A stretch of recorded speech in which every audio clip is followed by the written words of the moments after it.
Punta na tayo dito sa ating next. No, I think this is our last topic. Ito. Hindi maganda rin kasi itong i-discuss. No? Since we are pro-impeachment at yun na nga papatunayan natin, mga utotong didishit na lang ang naniniwala sa kanila. Sabi ni Boss Essing Mariano. Anyways, ito na yung ating huling topic, guys. No? Tagalog impeachment. Robin Padilla lang, ampe, ganun ba yan? Hindi yung batas, yung impeachment, yung sinasabi rito. Basahin ko the House Prosecution Panel will recommend the use of both Filipino and English during the impeachment trial of Vice President Sara Duterte to make the proceedings easier for the public to understand. Para mas mabilis nga naman maintindihan.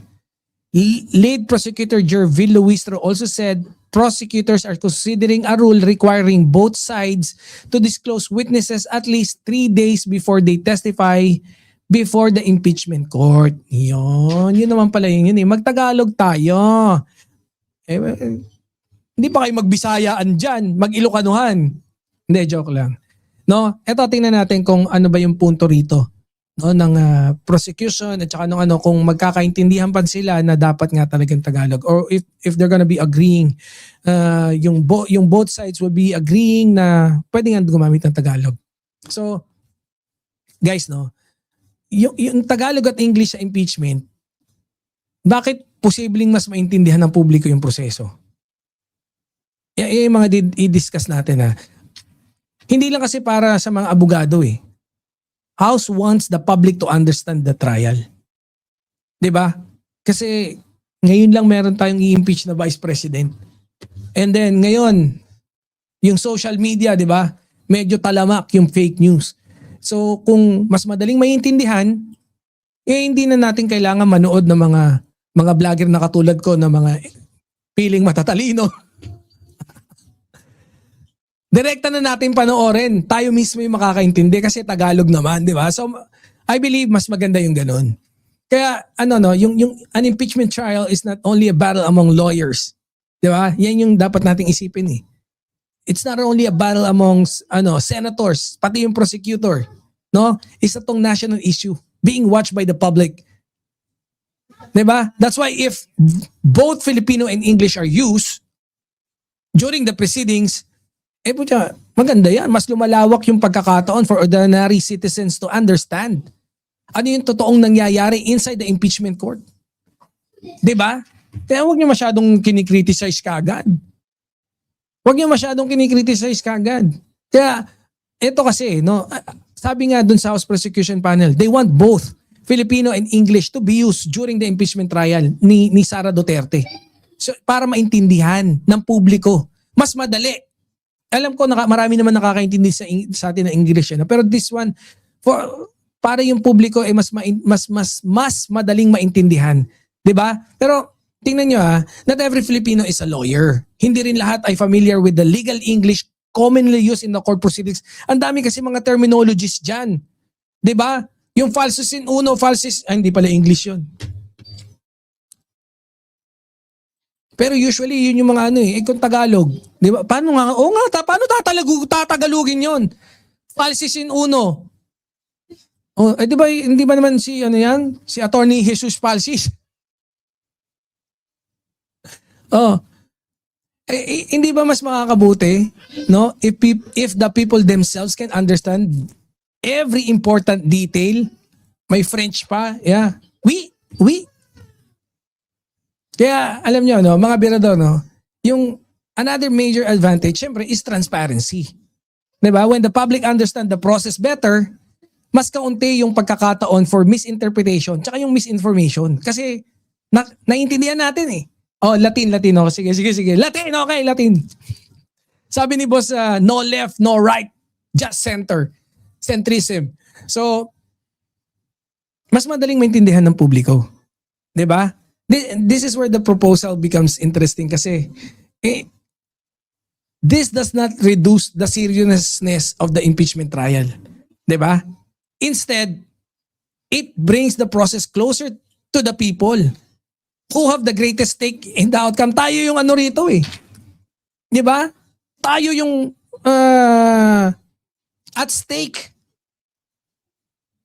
Di ba? Dapat lang naman siguro no tayo yung mas masipat natin ng pangmalapitan yung proseso sa pamamagitan ng paggamit nila ng Tagalog, mas maiintindihan natin. 'Di ba? Kayo ba? Naniniwala ba kayo na impeachment proceeding should be easier for the public to understand? Dapat sang-ayon kayo diyan.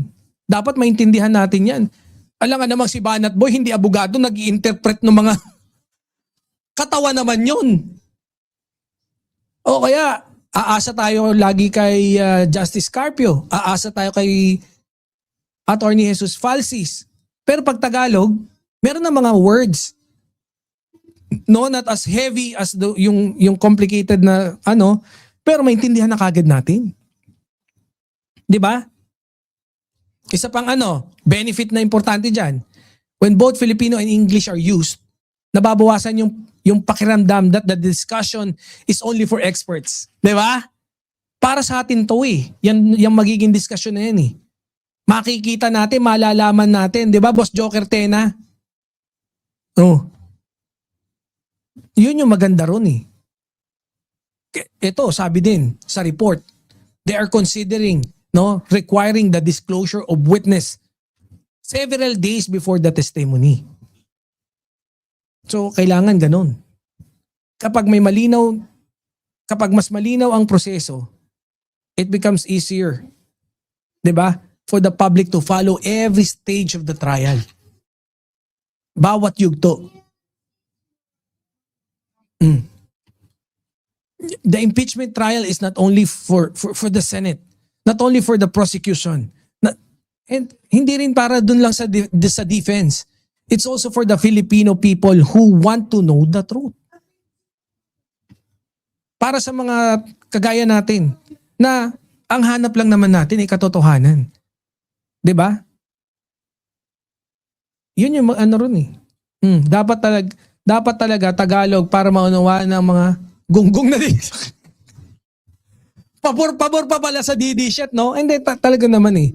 Mapa DD-shit, pag Filipino, of course, they are entitled to understand, and mas dapat nga na maintindihan nila para at least mas less yung chance ng misinterpretation at saka nung misunderstanding, 'di ba? So ako naniniwala din ako, no? If there's one thing that we should remember, yung public participation becomes stronger when communication is clearer, 'di ba? If both Filipinos and English are used in the impeachment trial, it could make one of the country's most important political and constitutional proceedings, no, na mas maging accessible para sa lahat. Mas magiging transparent, 'di ba? At saka mas magiging madali para sa ordinaryong Pilipino na maintindihan. Yan, palakpakan naman diyan. Hindi kasi yun yung Paano si Sara? Yun lang. Ang problema kasi diyan, dapat samahan nyo na rin ng Bisaya ba? Paano si Sara? Hindi makaintindi ng English. Hirap din na magtagalog. Mali, no? Parang may mali, may kulang pala. And sana for deaf translator and body language for bingi. Meron yan, ma'am.